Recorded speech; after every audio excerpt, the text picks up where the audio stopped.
welcome back dito sa YouTube channel ng Gabby's Vlog. For today's vlog, tungkol po sa updates for Idol Philippines Season 2 Plus, ang mga new time shows sa launch time habit. Malaman natin yan. Subscribe na to the YouTube channel kung bakit gusto ko like, shares, comments, and views, subscribes, para maabuti tayo ng nasa 150 or nothing. Nothing talaga. For our this vlog, 173, episode 173, entitled Idol Updates Plus Launch Time Habits. Here's your vlog.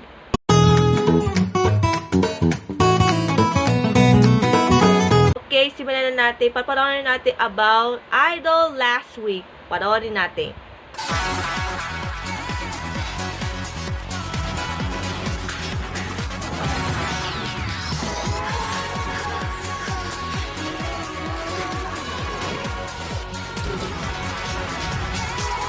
Okay, ang hashtag IdolPage2 support, hashtag IdolPage2 Real Talk. We beginning with hashtag IdolPage2 support. Isabel was guest in Idol Philippines for the promoting the homecoming concert next month, August 2022. While some will be visiting Idol Philippines about the Tagalog teacher. Akala ko English teacher. Okay, start with Nico. Kaya lang, 0 yes lang. While Gianfranco sings Higa by Arthur Neri got 3 yeses from the judges. I can Ramos 0-4 lang siya. Parang 1-3 lang. 0 yes lang. Pero bakit 1-3 lang dito? For song Sino ang Baliw. While 3 of girls na may kapatid, Hannah Castillo, Bianca Di Maculangan, and Trisha Gomez got all judges 4 yeses from the judges. You get the golden tickets. Si Hannah nag-Asia's Got Talent, si Bianca tawag ng Hannah dati, at si Trisha Gomez recording artist na may kapatid. While Kimoy Gumatay from Makati sings Is She's Lovely by Stevie Wonder got 4 yeses from the judges. For the hashtag IdolPage2 Real Talk, that Romance Sumalingo na intro pala buena mano, kaya lang 0 yes lang siya. Wow, the Emana 44, akala ko 48. Emana 48 member, former member Buen Binyonya got 4 yeses from the judges to sing Angela Ken's Ako Naman Muna, while Juan Hernandez katabi by Jan Genera, ganun pa din 4 yeses. Then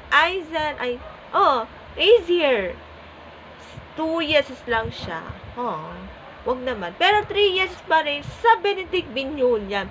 Pero bakit tawag tatay? Ano to?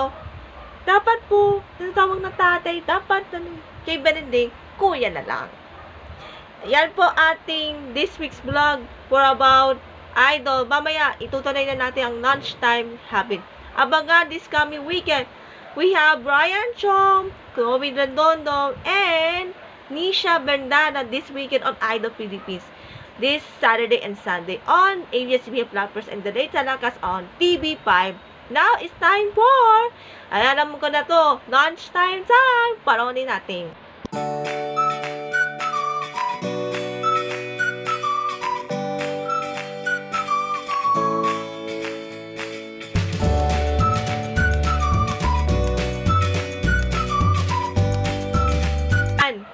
Ready na kayo?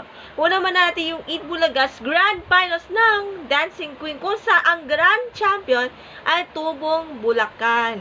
Yan, Bulacan. Congratulations to Mahaakit ng Bulacan. Congratulations. While back-to-back lunchtime saya sa TV5, A to Z, and kapamilya dyan, like Tropa LOL at Is Showtime. Tropa LOL, Monday to Saturday, 11 a.m. to 12:45 p.m. And it's Showtime, 12:45 p.m. and 3 p.m. Monday to Saturday with a whole pot. Tropa LOL's Billy Crawford, Alice Gonzaga, Wakikiray, and Bayanig Baray, and many more.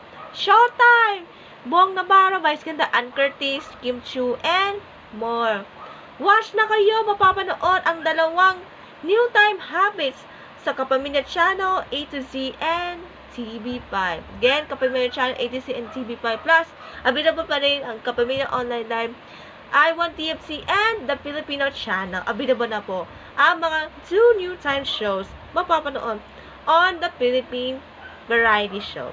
And thank you, and Eid Bulaga on GMA Monday to Saturday at 12 noon. Yan po for this week's vlog. It's about idol and lunchtime habit. That's it for this week's vlog. Bye-bye. God bless.